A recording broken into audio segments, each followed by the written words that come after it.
সহযোগিতার মাধ্যমে আমরা বিশ্বাস করি যে আগামী বাংলাদেশে একটি ক্রিয়া বান্ধব শহর, ক্রিয়া বান্ধব দেশ হিসেবে, ক্রিয়া বান্ধব সমাজ হিসেবে আমরা গড়ে তুলতে পারবো সবাইকে নিয়ে ইনশাআল্লাহ।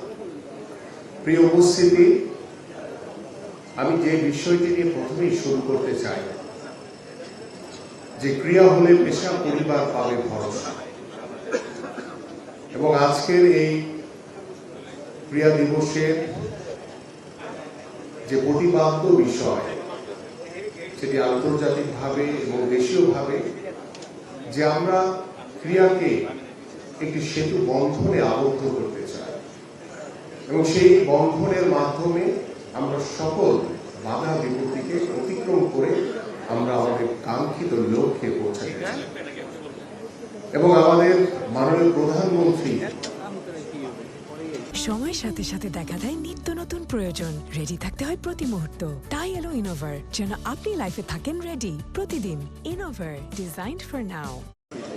যে আগামীর বাংলাদেশে খেলাধুলাকে পেশা হিসেবে প্রতিষ্ঠার লক্ষ্য নিয়ে তিনি যে কার্যক্রম গত 30শে মার্চ উদ্বোধন করেছেন, দ্রুতই ইনশাআল্লাহ আমাদের মাননীয় প্রধানমন্ত্রীর কাছে আমরা এই অনূর্ধ্ব 20 সাব চ্যাম্পিয়নশিপ ট্রফিটি আমাদের মাননীয় প্রধানমন্ত্রী এবং আমি আন্তরিকভাবে ধন্যবাদ জানাই। যে কথা হয়েছে, যে কোনো খেলায় হচ্ছে টিম গেম। টিম যদি ভালো থাকে, টিমের ভিতরে ঐক্য থাকলে, সহনশীলতা, আন্তরিকতা থাকলে আমরা যে কোনো বাধাকে অতিক্রম করে আমার বাংলাদেশকে আমি আরো অনেক দূরে এগিয়ে নিয়ে যেতে পারবো।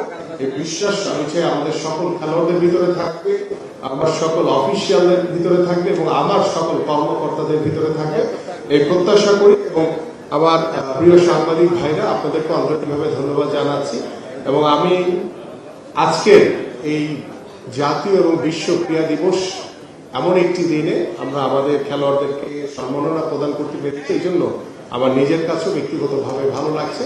এবং আজকের এই অনুষ্ঠানের এখানে আমি সমাপ্তি ঘোষণা করছি।